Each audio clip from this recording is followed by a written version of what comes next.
Dans cet épisode spécial recrutement, on reçoit Cynthia Vinette, recruteur spécialisée dans le domaine de l'assurance de dommages. On jase ensemble des avantages de collaborer avec une recruteur comme elle, autant pour les employeurs que pour les candidats, des différences entre agents et courtiers, DA versus module, et même du fameux choix entre un petit cabinet ou une grande entreprise. Un échange honnête, drôle et surtout très utile pour ceux et celles qui veulent comprendre comment elle réussit à faire les matchs parfaits dans notre belle industrie. Alors, préparez-vous, prenez votre café, parce que ça commence maintenant.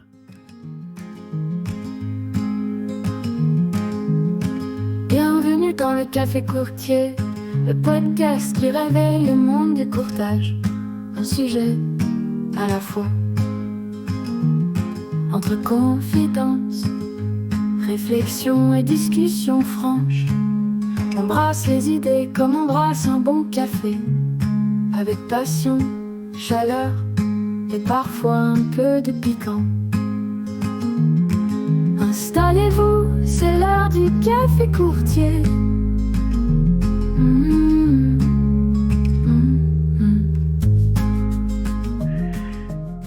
Aujourd'hui, dans le Café Courtier, je reçois Cynthia Vinette, qui est une recruteuse, je ne sais pas encore, dans différents domaines, mais évidemment beaucoup dans le domaine de l'assurance de dommages. On va parler de ça, on va parler de elle, on va parler de différentes difficultés au niveau des RH, plein de choses super intéressantes, puis surtout super pertinentes. Alors, on va commencer maintenant. Salut Cynthia, Salut Ghislain, ça va comment bien? ça va? Je vais très bien, toi aussi? Ben oui, ça va bien. Pour faire évidemment, personne ne l'aura vu, mais nous, on le sait. Pour faire un retour en arrière, je te confirme que c'est en train d'enregistrer. On est rendu à 6 minutes 49 d'enregistrement. Parce que la dernière fois que moi et Cynthia, on s'est rencontrés avec Valérie en plus, on a eu bien du fun, on a eu bien du plaisir, on a jasé pendant 50 minutes, mais l'enregistrement a duré 3 secondes. Fait qu'on Ouais, a tout fait ça pour rien. c'est un bon Donc, flop. Bon, c'est aujourd'hui, fatigué. c'est essai numéro 2. Donc, en tout cas, ça enregistre, je vois nos faces, puis ça semble fonctionner.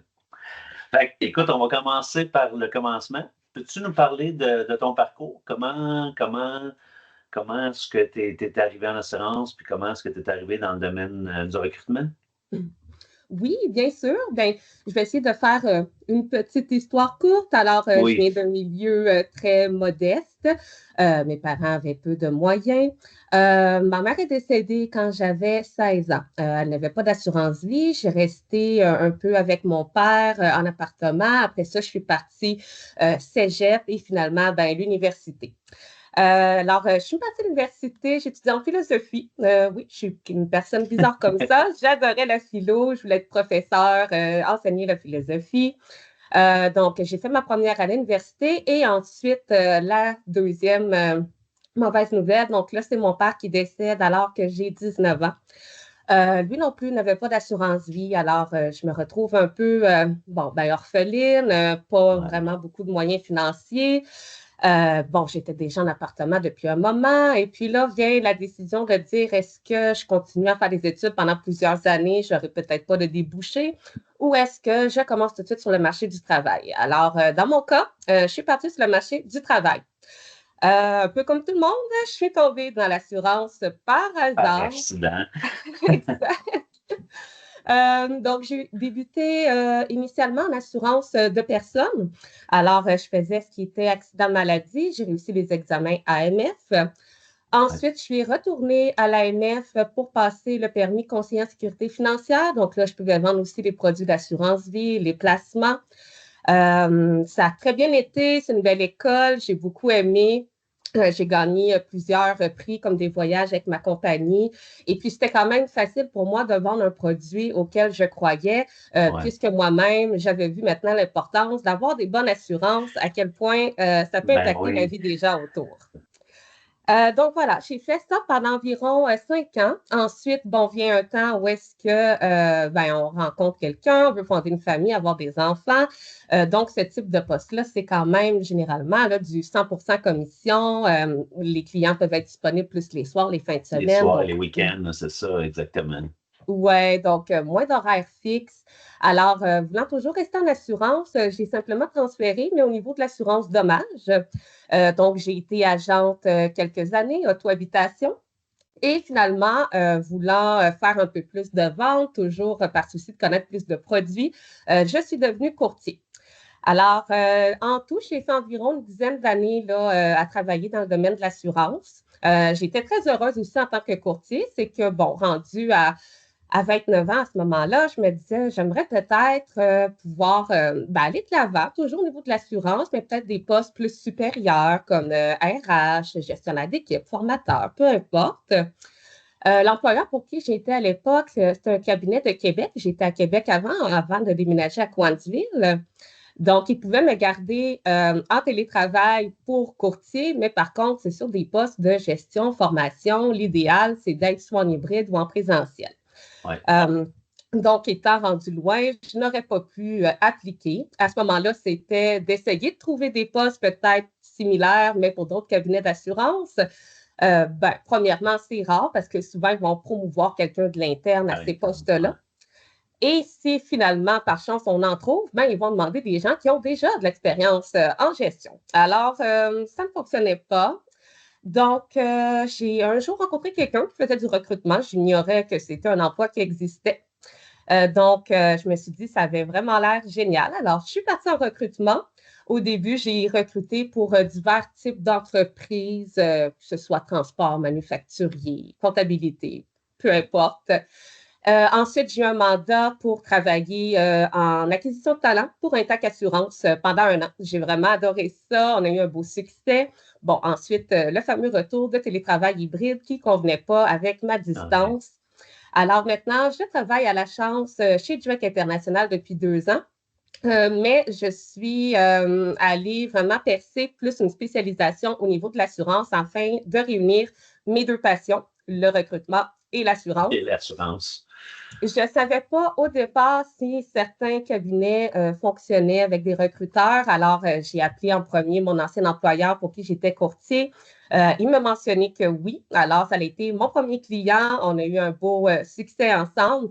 Et graduellement, depuis ce temps-là, on collabore de plus en plus avec plusieurs cabinets. Donc, actuellement, je dirais qu'on collabore avec environ là, une trentaine de cabinets au Québec et graduellement aussi dans le reste du Canada. Donc, voilà un peu mon histoire. Wow! C'est sûr que ça doit être plus facile, c'est clairement plus facile de convaincre les cabinets puis de convaincre les employés, les prospects, dans le fond, à t'écouter, te rencontrer, te faire confiance en sachant que toi-même, tu as été dans ce domaine-là pendant plusieurs années. Tu sais un peu, puis tu dois être capable, étant donné que tu as été là-dedans longtemps, tu dois être capable de détecter la bullshit. Comme ça, comme ça. Il n'y a pas de filtre dans mon podcast, moi. Fait que, non. Ben oui, effectivement, tu as raison. C'est sûr que ça me donne quand même un avantage. C'est beaucoup plus facile, justement, d'avoir la confiance, que ce soit les candidats ou les employeurs. Lorsqu'on parle avec une personne qui peut donner des conseils, qui connaît le milieu, qui connaît le langage, qui a déjà été dans les souliers, oui, c'est sûr que c'est beaucoup plus facile d'être une spécialiste lorsqu'on a déjà travaillé dans le domaine. Ouais. Quand il y a une entreprise qui fait affaire avec toi, c'est quoi, mettons, on va aller direct dans le vif du sujet, là, quand une entreprise fait affaire avec toi, c'est quoi les plus grands avantages d'affaire avec toi versus essayer de gérer ça à l'interne? Oui, ben en fait, si on devait commencer par les inconvénients, on peut dire, je crois que le seul inconvénient, ce serait qu'il y aurait un frais à payer s'il y a une embauche. Sinon, si on parle vraiment plus pour les avantages pour les compagnies, je dirais qu'il y en a plusieurs. Premièrement, nous, en fait, on n'est pas un employé direct. Alors, on n'a pas besoin d'avoir une clause, disons, là, de non-concurrence, parce que certains cabinets, entre eux, ne peuvent pas aller solliciter les candidats de leurs concurrents. C'est une entente qu'ils ont, alors que nous, en tant que recruteurs indépendants, ça ne s'applique pas. Autre fait aussi intéressant qu'on n'y pense pas souvent au niveau de l'avantage, c'est surtout que en tant que recruteur, on veut bien desservir nos clients, donc on ne chasse pas leurs employés. Alors, ça évite que les bons recruteurs avec qui ils font affaire n'iront pas chasser leurs employés. Ouais. Aussi, eh bien, les candidats ont tendance également à nous faire un peu plus confiance sur leurs réels besoins, leurs réelles attentes, parce qu'on n'est pas un employeur directement, donc ils peuvent vraiment nous dire ce qu'ils cherchent, c'est quoi leur attente, sans se sentir comme dans une vraie entrevue, puis dire des réponses simplement pour plaire, puis avoir finalement l'emploi. Après ça, ben, on rencontre plusieurs candidats à toutes les semaines. Donc, depuis 2 ans, je parle toujours à des nouveaux candidats. On fait environ 15 entrevues par semaine avec des nouveaux talents. Donc, souvent, on peut avoir déjà le candidat recherché avant même que j'ai besoin de publier le poste. Ça leur fait économiser énormément de temps. Énormément de temps parce que ça prend beaucoup de temps de passer des journées à faire ce qu'on appelle du sourcing, donc aller voir des gens qui sont pas nécessairement en recherche d'emploi, puis les approcher. Également, bon, souvent, c'est les RH qui vont faire plus ce type de tâches-là, mais justement, les RH ne font pas que le recrutement, ils ont plusieurs autres tâches à faire, que ce soit, bon, ben, les offres d'embauche, les problèmes à l'interne, les formations, les horaires. Donc, ils ne sont pas non plus exclusivement en train de faire de la chasse de tête. Souvent, on va se le dire, souvent, c'est ça qui haïssent le plus. Hein. C'est ça qu'ils aiment moins faire, les gens au RH. Souvent, en plus, c'est ça qu'ils aiment moins faire, le recrutement. Là. Fait que c'est la partie la plus plate, entre guillemets, que vous prenez. C'est un autre bel avantage. Là. Oui, exactement. Donc, ça les libère de ce fardeau-là. Ils n'ont pas à le faire. On le fait à leur place. On leur envoie les bons candidats. On fait aussi déjà une bonne pré-entrevue. Donc, ça vient un peu, trier pour eux les CV qui sont reçus, qui sont partagés. Et aussi, ben, toujours parlant au niveau RH, donc, ben, bien évidemment, ils sont très compétents, ils ont étudié dans ce domaine-là, mais ça ne veut pas tout le temps dire que la personne des RH de l'entreprise a déjà travaillé en assurance. Donc, parfois, elle-même peut avoir de la difficulté à répondre aux questions du candidat parce que ce sont peut-être des termes qu'elle ne connaît pas encore. Donc, oui, elle a étudié en recrutement, ben, pas en recrutement, en RH, mais pas nécessairement en assurance. Donc, la spécialité des fois être un peu moins là, même pour de ressources humaines. Puis, clairement, il y a plein d'avantages pour une entreprise, là, comme tu dis. Puis, la plupart des entreprises, de toute façon, ne sont pas assez grosses pour avoir un département de RH. Fait que la personne qui fait ça, elle a 42 000 autres affaires à faire. Aller faire des posts un peu partout, gérer les demandes. C'est clair que en termes de temps et d'énergie, entre guillemets, dépensé ou perdu pour faire ça, même si oui, il y a un frais par affaire avec vous, j'ai jamais fait le calcul, puis peut-être tu l'as jamais fait, ou peut-être que oui, mais en termes de retour sur l'investissement, je veux dire, ça doit être à la limite, ça doit être quasiment même moins cher faire affaire avec vous que si eux, ils calculent tout le temps, puis l'énergie, puis les memberships pour tous les différents sites, puis le ci, puis le ça. En bout de ligne, ça revient peut-être même moins cher faire affaire avec vous. Fait que j'ai aucun doute que ça vaut la peine. Là.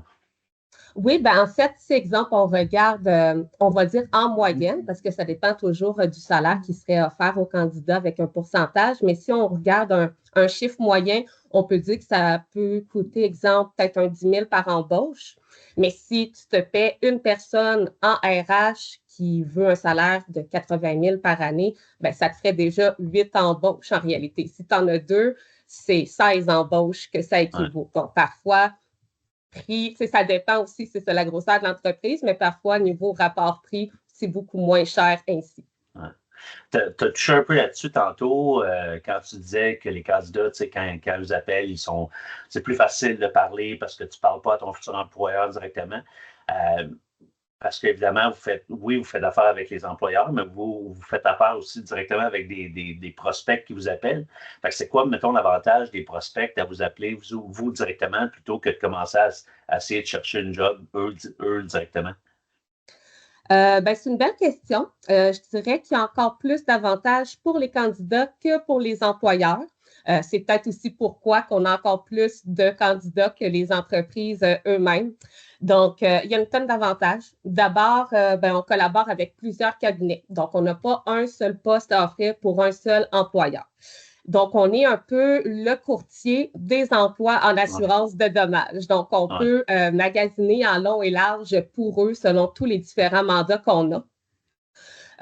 Parfois aussi, ça peut arriver malheureusement que je parle avec un super candidat, mais que dans l'immédiat, je n'ai pas le bon poste pour lui, que ce soit par rapport à ses attentes salariales, l'emploi qu'il veut ou encore l'endroit où il habite.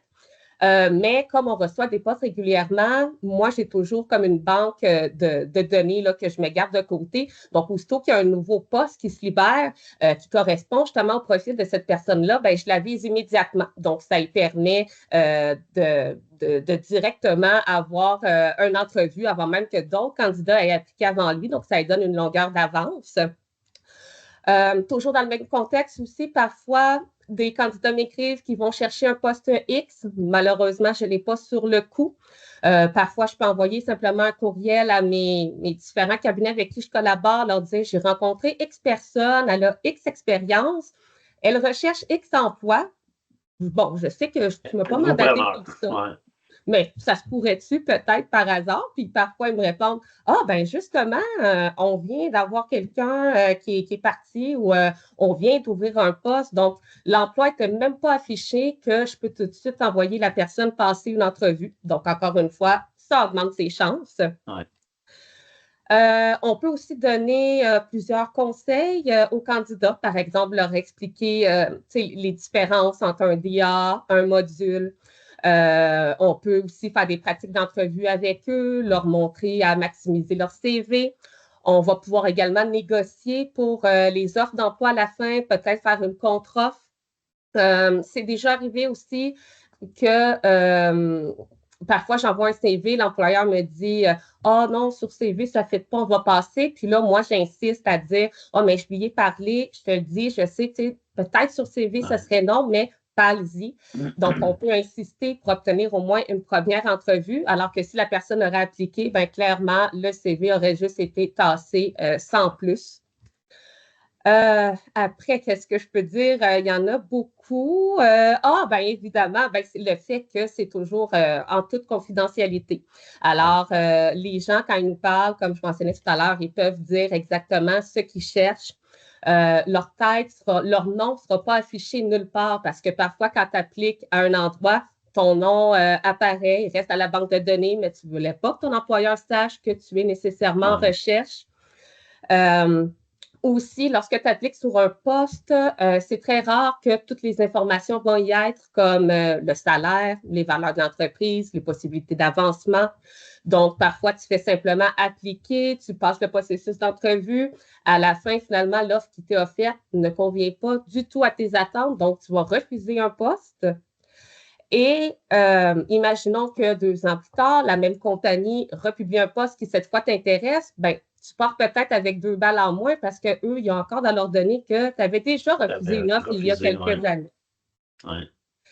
Puis, finalement, le plus grand avantage, c'est que pour eux, c'est totalement gratuit. Ça les engage absolument à rien. Donc, ils n'ont vraiment rien à perdre, tout à gagner. Ouais.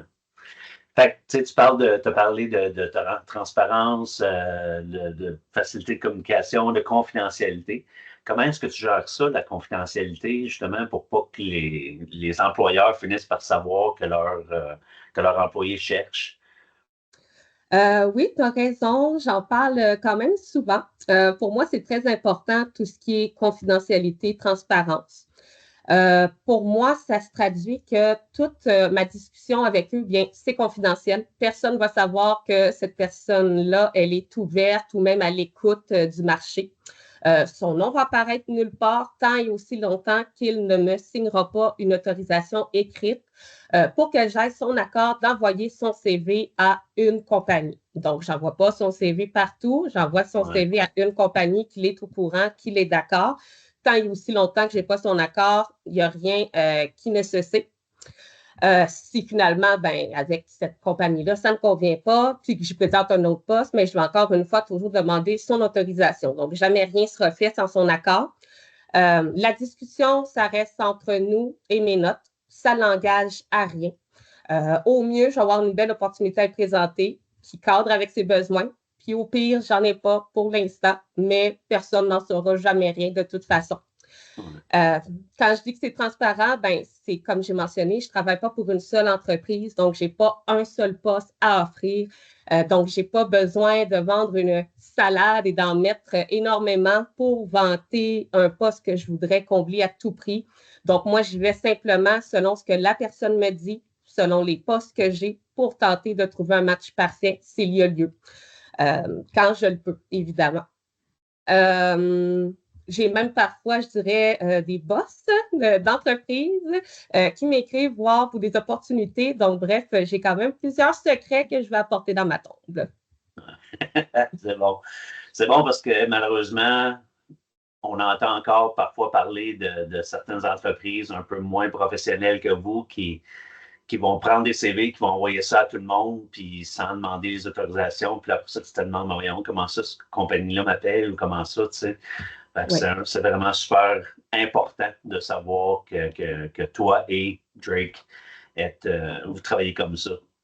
Oui, oui, malheureusement, comme tu dis, j'en ai entendu aussi des histoires comme ça, autant d'entreprises que de candidats qui ont vécu des choses un peu plates. C'est dommage parce qu'après, je me dis, ça peut tâcher un peu l'image du recruteur, alors que c'est comme n'importe quel emploi. C'est pas qu'on a eu une mauvaise expérience, ils sont tous pareils. Il y en a qui sont plus professionnels que d'autres. C'est ça.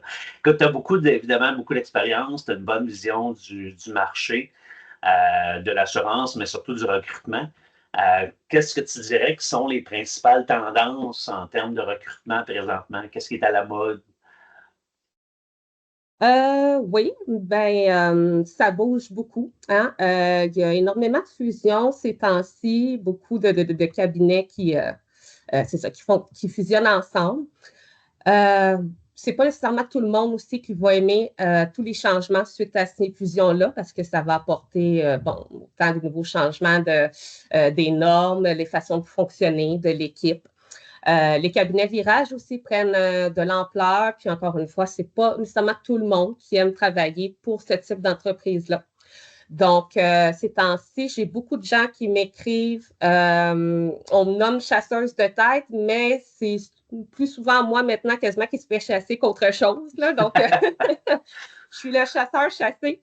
Je remarque aussi que les candidats, ils vont privilégier beaucoup les postes télétravail. C'est vraiment ce qui m'est le plus demandé. C'est la chose numéro 1. J'ai encore quelques entreprises qui le font, mais il y en a de moins en moins. Donc, c'est un peu difficile. Par contre, ces postes-là que j'ai en télétravail, ce sont ceux qui vont se combler le plus rapidement. Les gens se garochent là-dessus, sont même prêts à diminuer un peu de salaire si ça peut leur apporter une meilleure conciliation d'équilibre travail-famille. Puis, je les comprends parce que j'ai fait pareil, puis si c'était à faire, je le referais. Maintenant, les gens, ils ont des enfants, sont pris dans le trafic, il y a les sports, les études, les soupers. Ils peuvent être encore plus performants s'ils sont moins stressés, justement, par tout ça. Sinon, qu'est-ce que je peux dire? J'ai remarqué aussi qu'il y a beaucoup de candidats qui vont être ouverts à d'autres postes par rapport à des promesses qui n'ont pas été tenues ou parce qu'on les empêche d'aller de l'avant. Beaucoup aussi, de candidats, je l'entends beaucoup. Oui, les gens, parce qu'il y a beaucoup de gens qui communiquent avec moi pour X, Y raison. Puis souvent, je leur dis, mais pourquoi tu es allé là? Puis tu repars, mettons, 6 mois après, un an après, puis souvent, c'est ça. On m'a dit que on me trouvait intéressant, mais ce que je voulais, c'était pas là, mais on m'a dit que oui, ça s'en venait, puis un an plus tard, ça s'en vient toujours pas. Fait que non, c'est vrai que c'est évidemment. c'est plate qu'un employeur ait besoin de faire des fautes. Puis peut-être que des fois, c'est une vraie promesse, puis ça n'a juste pas à donner, mais tu sais, pourquoi faire des fausses promesses juste pour attirer quelqu'un, pour qu'après ça, tu espères qu'il s'assoit dans son trou puis qu'il reste? Je comprends pas, moi, cette tactique-là.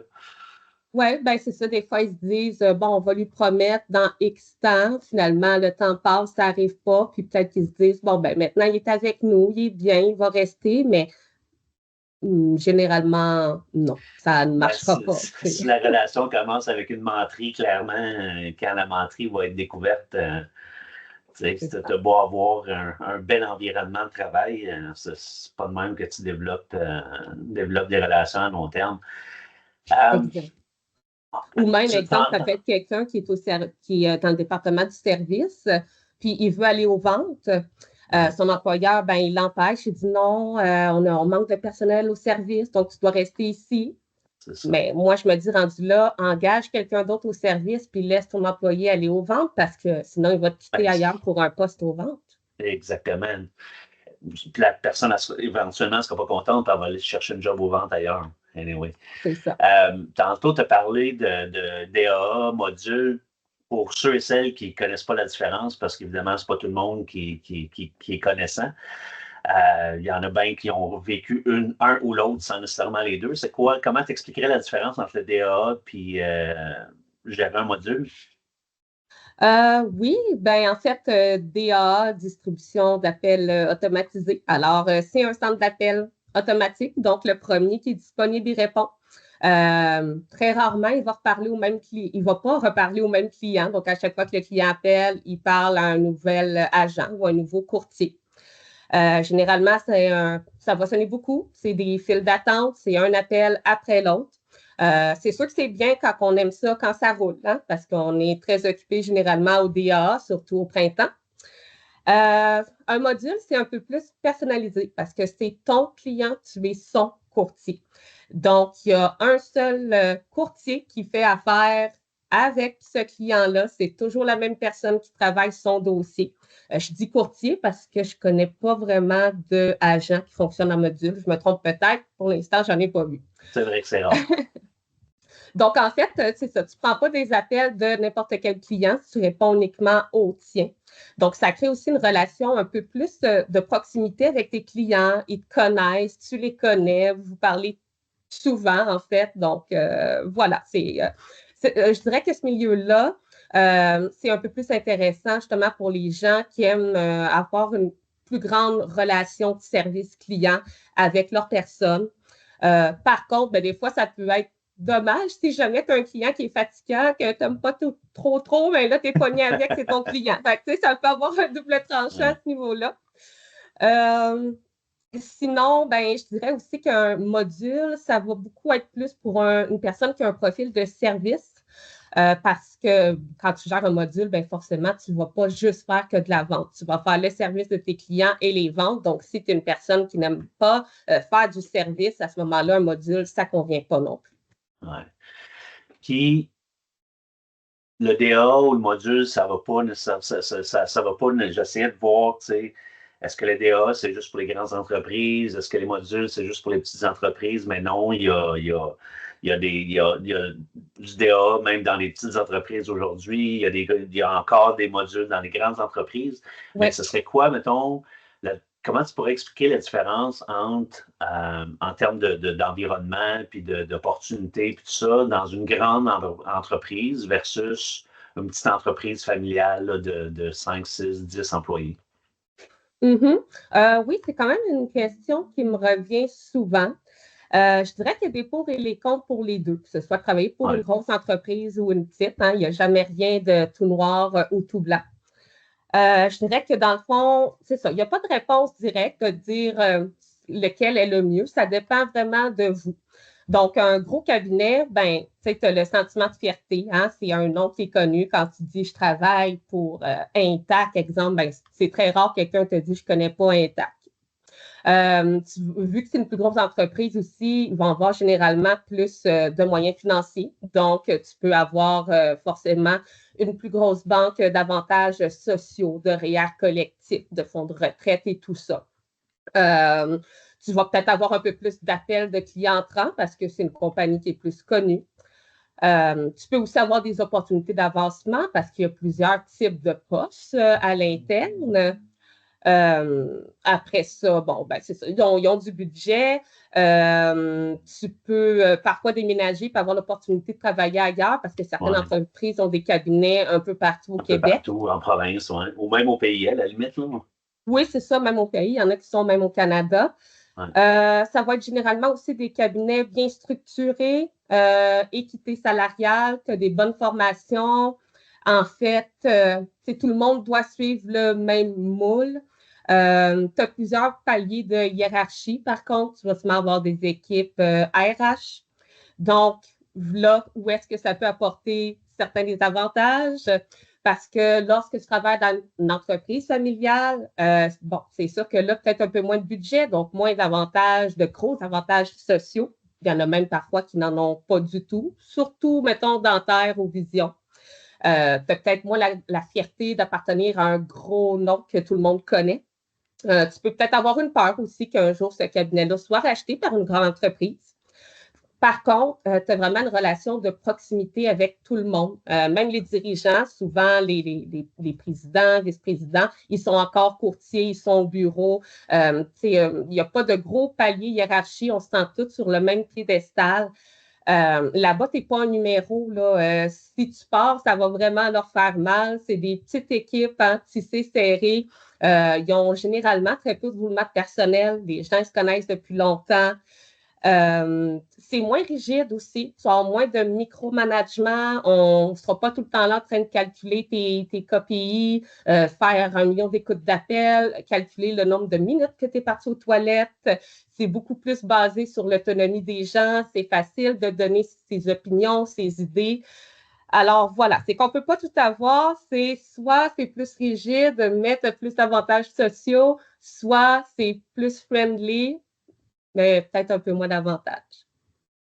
C'est bien dit, c'est bien dit.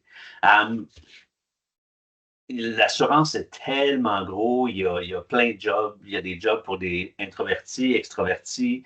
Il y a des jobs, il doit y avoir à peu près 50 types de jobs différents dans le domaine de l'assurance. Mais étant donné que c'est le café courtier, la question va être spécifique au courtier. Qu'est-ce que tu penses que ça prend pour être un bon courtier?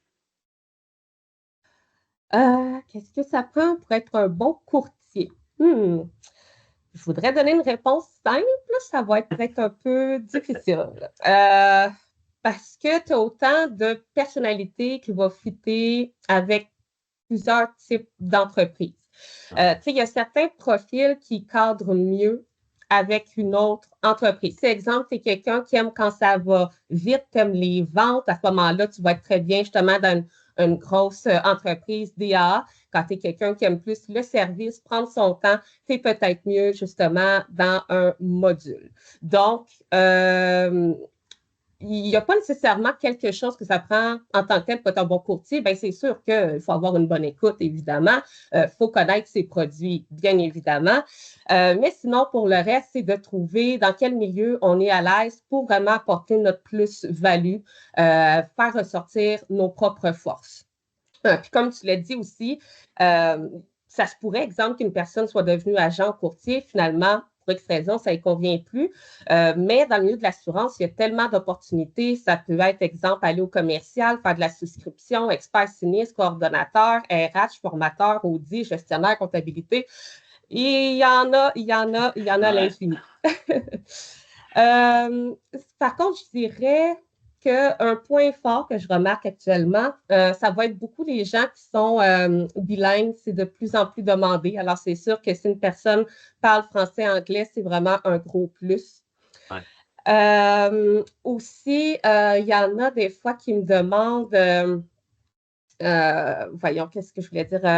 Il y en a, mettons, qui vont me demander s'ils devraient être agent ou plutôt courtier. Encore une fois, il n'y a pas de bonne ou mauvaise réponse. Les deux sont bons, mais je me rends compte que chez certains cabinets, exemple de courtage, ils vont vouloir absolument engager une personne qui est déjà courtier parce qu'ils n'ont pas l'équipe pour la former de passer d'agent à courtier. Versus à l'inverse, j'ai rarement vu, même jamais vu, une entreprise agent qui va refuser quelqu'un qui a une expérience courtier. Alors, je crois que tout dépendant le type de débouché qu'une personne veut, c'est beaucoup plus facile en démarrant par le courtage, quitte à regretter puis vouloir après aller agent, que démarrer agent puis transférer au courtage. Fait qu'une personne à l'écoute, évidemment, hein, on sert, que ce soit en service ou en vente, on sert les intérêts de d'autres personnes. Puis, par rapport à ce que tu viens de dire, je dirais de bien se connaître. Parce que mieux on se connaît, plus ça va être facile d'atterrir sur son X. Oui, Fait oui, que, c'est ça. que ce Je vois soit beaucoup de gens une qui prennent des 5-10 jobs que tu as nommés, le type de job que tu as nommé, dans le fond, si tu te connais bien, tu vas finir par tomber sur ton X, puis tu vas être bien, puis tu vas rester là, puis ça va bien aller. c'est vraiment Je pense que c'est important, comme tu important. dis, de s'écouter parce que combien de fois je vois des gens qui acceptent un poste juste parce qu'ils veulent un poste à tout prix. Ouais, c'est ça. Puis finalement, ben, 6 mois, 1 an plus tard, ils quittent, ben, c'est pas mieux parce que l'assurance, c'est un grand monde, mais c'est aussi un petit monde. Donc, ça se parle assez vite. Hein? Les propriétaires d'entreprise se connaissent, puis à un moment donné, ben, quand on change souvent, ben, notre nom, il vient connu, mais pas nécessairement positif. Est-ce que tu as un exemple que tu pourrais partager avec nous d'une situation où est-ce que ton rôle de recruteur ou recruteuse? On va dire recruteur, il me semble que c'est plus beau. Recruteur, OK. Recruteur. Aurais-tu un exemple, évidemment, sans nommer le nom, là, mais un exemple, un bel exemple que tu pourrais partager avec nous d'un cas où est-ce que ton rôle a vraiment, vraiment là, aidé quelqu'un ou un employeur à sortir, à trouver la perle rare ou à sortir du caca? Oui, ben oui, j'en ai plusieurs. D'ailleurs, pour ceux qui me suivent sur LinkedIn, vous pouvez voir aussi dans ma section recommandations, j'ai une 60aine de recommandations de gens qui ont aimé leur expérience avec moi, que j'ai contribué à leurs nouveaux défis professionnels et à leur succès. Donc, c'est difficile d'en nommer un seul. Si je pense à un cas qui me vient en tête rapidement, c'est un cas que j'ai partagé aussi dernièrement, qui m'a bien tenu à cœur. Donc, en fait, j'ai par hasard contacté une candidate courtier, un courtier d'expérience, en plus une belle expérience, 5 ans, une personne qui était stable, qui était chez son dernier employeur depuis 3 ans. Elle avait été contactée par un autre recruteur qui lui avait présenté une opportunité pour un poste dans un autre cabinet. Il y avait certains avantages à ce poste-là. Au début, elle hésitait parce que c'est quelqu'un de stable, mais finalement, elle a accepté. Elle a accepté. Et puis, bon, le recruteur lui avait dit de toute façon, pas s'inquiéter si jamais ça ne fonctionnerait pas ou peu importe. Elle aurait juste à le recontacter, il serait là pour elle. Donc, elle a débuté sa formation avec eux. Je pense que ça a pris 3 semaines, puis ça n'a pas fonctionné. Donc, elle trouvait que la courbe d'apprentissage n'était peut-être pas autant rapide que leur flux à eux. Donc, ça n'a pas fonctionné. Alors, c'est sûr qu'elle stressait beaucoup là, quand je lui ai parlé parce que c'est une maman monoparentale. Hein, elle ne peut pas se permettre de ne pas travailler longtemps, elle a besoin d'argent. Elle venait de quitter un poste qui était stable. Puis là, maintenant, il va falloir qu'elle passe des entrevues en disant qu'elle s'est fait mettre dehors. Puis souvent, en assurance, on se dit, oh, pour mettre quelqu'un dehors, il manque tellement de main-d'œuvre que ça doit être quelque chose de grave, alors que ce ne l'était pas. Mais elle savait que ce serait plus difficile maintenant d'appliquer ailleurs en étant honnête et en mentionnant qu'elle venait de perdre un poste. Donc, j'ai pris toutes ces informations-là. Je l'ai présentées à un de mes clients. Puis, on a été très transparent. On a dit la vérité du pourquoi qu'elle avait perdu son poste. On a pu prendre les références qui ont confirmé, en fait, ses dires. Et je me disais que ce serait peut-être un meilleur fit avec ce cabinet-là parce que c'est justement une plus petite boîte, plus entreprise familiale qui fonctionne par module, où est-ce qu'ils vont prendre un peu plus le temps et non pas dans une boîte où est-ce que c'est go, go, go, go, go. Donc voilà, 1 semaine après, elle a passé l'entrevue. La semaine suivante, elle recevait une offre et puis là, elle est en poste avec eux. Le temps passe si vite, je pense que ça doit faire peut-être 3 semaines, 1 mois. Puis elle est vraiment, vraiment contente. Donc, je suis vraiment ravie d'avoir pu l'aider à ce niveau-là. C'est quand même dommage de savoir que c'est un autre recruteur qui l'a mis dans ce caca-là, mais un bon recruteur comme toi va prendre la balle au bon et aider les gens qui ont besoin d'aide. On va essayer, en tout cas. C'est ça. Si vous écoutez et que vous ne trouvez pas ou que vous êtes incertain, Cynthia, définitivement, est là pour vous aider. Je vais faire mon possible. Je ne peux pas rien promettre, je peux juste promettre d'essayer. Si tu aurais un conseil à donner aux employeurs qui veulent attirer ou retenir des talents aujourd'hui, ce serait quoi? À part offrir le télétravail, mettons, là, qui est le critère numéro 1 d'à peu près tous les employés qui cherchent. À part le télétravail, ce serait comment est-ce que les gens peuvent attirer ou garder leur bon candidat? Si je devais donner des conseils, ben d'abord, pour attirer les bons candidats, travailler avec des bons recruteurs. Ça va de soi. C'est ça. Après ça, pour les retenir, d'abord, il faut être ouvert à ce que nos gens nous disent, que ce soit de façon implicite ou explicite.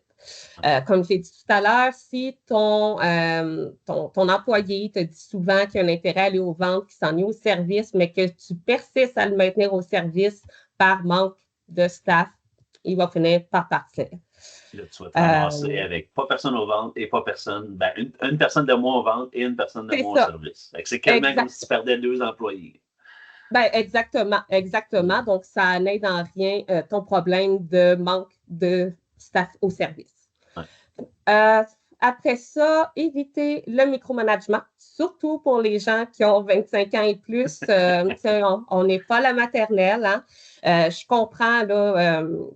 Je comprends qu'il y a certaines personnes qui doivent être plus surveillées que d'autres, mais justement, savoir faire la part entre ceux qui sont autonomes, qui fonctionnent bien, les laisser aller tranquilles ainsi, et puis peut-être prioriser simplement ceux qui fonctionnent moins bien là, de façon autonome. Mais bref, c'est quelque chose qui revient souvent. Les gens me disent « je ne suis plus capable là, », toutes les écoutes, les suivis, calculer le temps, il faut que je parle tant de temps, il faut que je prenne pas d'appels par jour, il faut pas que j'aille aux toilettes plus que 15 minutes. Donc, bon, les gens n'aiment pas du tout ça, c'est plus des enfants. Puis, bon, je sais, tu m'as dit pas trop parler de télétravail, mais c'est vraiment l'aspect numéro 1. Je n'ai pas le choix d'en parler, j'ai pas le choix. Les gens aiment vraiment ça. Je comprends encore une fois qu'ils veulent garder aussi l'esprit d'équipe, puis qu'il y a des gens qui sont moins fonctionnels, mais généralement, si la personne n'est pas fonctionnelle de la maison, elle ne sera peut-être même pas plus en venant au bureau, elle va parler avec les coéquipiers, elle va tout le temps trouver une autre façon pour moins travailler, que ce soit à la maison ou au bureau. Mais surtout, pouvoir l'ouvrir plus pour les gens qui habitent loin, parce que parfois, il y a des perles, là, des gens là, stables avec des beaux CV, belle expérience, mais ils habitent en Abitibi, à Gatineau, à Trois-Rivières, en Gaspésie. On perd toutes ces ressources précieuses-là parce qu'on dit non 100% télétravail. Oui, effectivement. Puis, tu sais, moi aussi, j'en connais des gens comme ça là, que j'aimerais bien aller chercher moi-même, mais que malheureusement, nos propres normes à l'interne obligent une certaine présence au bureau. Je comprends tellement. Puis moi-même, en fait, si je devais aller au bureau 5 jours par semaine, c'est sûr que ça ne marcherait plus. Là. Ça fait 20 ans en fait que je suis en télétravail. Fait que, Puis il y a tellement d'outils pour mesurer la qualité des gens, la qualité du travail des gens. Il y a tellement d'outils aujourd'hui, sans nécessairement faire d'écouter les appels, juste le nombre de courriels, le nombre d'appels, le nombre de ci, le nombre de ça. Puis la satisfaction des clients, en fait, devrait être le principal outil de mesure de la qualité du travail des gens. Qu'il y a comme pas de raison, honnêtement. Là, puis ma femme, elle travaille en recherche. Puis à un moment donné, il y a évidemment plein de recherches qui est faite sur le télétravail puis la productivité. Puis c'est prouvé par plusieurs recherches aujourd'hui que les entreprises, c'est sûr que si tu es une entreprise manufacturière, tu n'as pas le choix, il faut que tu ailles à la job. Mais les entreprises où le télétravail est possible, c'est prouvé par plein d'études différentes que 2 jours par semaine, c'est le sweet spot. 2 jours par semaine au travail, c'est le sweet spot. Moins que ça, tu perds un peu de productivité parce que malheureusement, les moins bons vont bénéficier de ça. Ouais. Mais plus que ça, là, tu commences à perdre les bons employés qui ne veulent pas aller au bureau. Puis, en bout de ligne, tu perds la productivité. Fait, en sachant que, puis là, c'est pas comme si la COVID, c'était hier. Là. Le télétravail, maintenant, ça fait plusieurs années. Ça fait 5 années qu'on en fait, 6 années qu'on en fait. Fait que, les études, les projets d'études sont bons. Là, ils ont beaucoup de données, puis tout ça. Fait de voir que le sweet spot, c'est 2 jours par semaine sur les études, puis qu'il y a des employeurs qui disent ah ben non, moi je veux 5 jours par semaine au bureau. Ouais. Clairement, ils sont dans un autre monde, là, je veux dire. Je ne veux pas être chien, mais ces employeurs-là méritent que les gens quittent, là, tu sais. Ça n'a juste pas de sens, là, tu sais. Faut être borderline, égocentrique, paranoïaque. Micromanagement. Mais c'est ça n'a pas de sens, là. Ça n'a pas de sens. Puis même s'ils sont au travail, qu'est-ce que tu vas faire? Tu vas engager un gestionnaire pour chaque employé pour être sûr que le gestionnaire il est en arrière et qu'il regarde? Ben non. Tu as un gestionnaire pareil pour les 20 employés qui sont là. Puis le gestionnaire, il est dans son bureau la plupart du temps. Les employés, s'ils veulent être sur leur téléphone, ils vont être sur leur téléphone. Puis s'ils veulent perdre leur temps, ils vont perdre leur temps, là, tu sais, là. Oui. Anyway, on partait mon pas là-dessus, là, parce que sinon, ça va déborder. Mais par chance, il n'y en a pas beaucoup là, qui retournent aux 5 jours. J'en ai entendu parler là, peut-être 2, 3, mais je me dis, si c'est le cas, si vous êtes dans cette situation-là et que vous nous entendez, vous écoutez le podcast, appelez Cynthia, clairement, elle peut vous sortir de là. Avec plaisir. Fait que, on va conclure là, parce que sinon, je vais m'emballer, puis je vais devenir tout rouge, puis je vais faire une crise cardiaque. On fera un autre épisode juste sur le télétravail. Puis on se préparera, puis on sortira des études pour prouver ce que je viens de dire. Puis écoute, il va y avoir 100 personnes qui vont faire la file pour venir au podcast pour dire à quel point eux autres aussi aiment ça le télétravail. Fait que ça serait vraiment intéressant. Bonne idée. Ouais. Si tu avais un message à passer aux candidats puis aux employeurs, quelque chose de court pour les candidats, quelque chose de court pour les employeurs, pour mettre en valeur, justement, ce que tu fais comme travail, ce serait quoi? Je vous dirais que le domaine de l'assurance, pour moi, c'est un des plus beaux mondes. Vous allez faire une belle carrière, que ce soit dans un milieu ou dans l'autre. Comme on l'a dit, il y a tellement de perspectives d'emploi que c'est sûr que vous allez trouver votre X. Je dirais sinon que j'adore mon métier, j'en mange, que je ne peux jamais rien promettre comme résultat, mais que je peux juste promettre au moins d'essayer. J'adore mon domaine, j'adore mes gens, je ne calcule pas mes heures. J'ai d'ailleurs un candidat qui m'a bien fait rire la semaine passée, il me dit là, tu me textais à 20h un vendredi, tu n'as rien de mieux à faire? Je suis comme non, ça a l'air que non. Et je pense aussi qu'on peut être vraiment une bonne source pour beaucoup, autant les employeurs que les employés. Moi, j'adore contribuer à changer des vies. J'aime aider, j'aime connaître, j'aime rencontrer, j'aime parler, j'aime trouver des solutions. Il y a toujours des perles à trouver. Ça, c'est mon travail à moi de les trouver. Je comprends aussi que parfois, comme on l'a mentionné, certaines entreprises ou candidats ont eu des expériences un peu décevantes avec des recruteurs, malheureusement. Ça va arriver dans n'importe quel type de métier. Mais la bonne nouvelle, c'est qu'on n'est pas tous pareils. Il y a encore des bons recruteurs qui travaillent avec cœur, avec plaisir, puis qui mettent à l'avant les besoins des gens et non pas leur propre poche.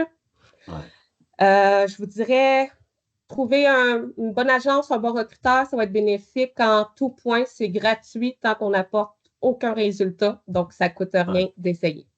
Il n'y a aucun risque. Exactement. Le pire, c'est qu'on n'y arrive pas. Oui.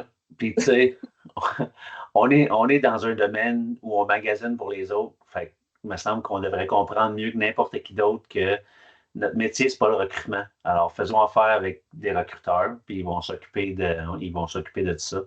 On donne en sous-traitance souvent la partie informatique, la comptabilité. Les petites entreprises, ils donnent en sous-traitance la comptabilité, la gestion des ressources humaines, les formations, les ci, les ça.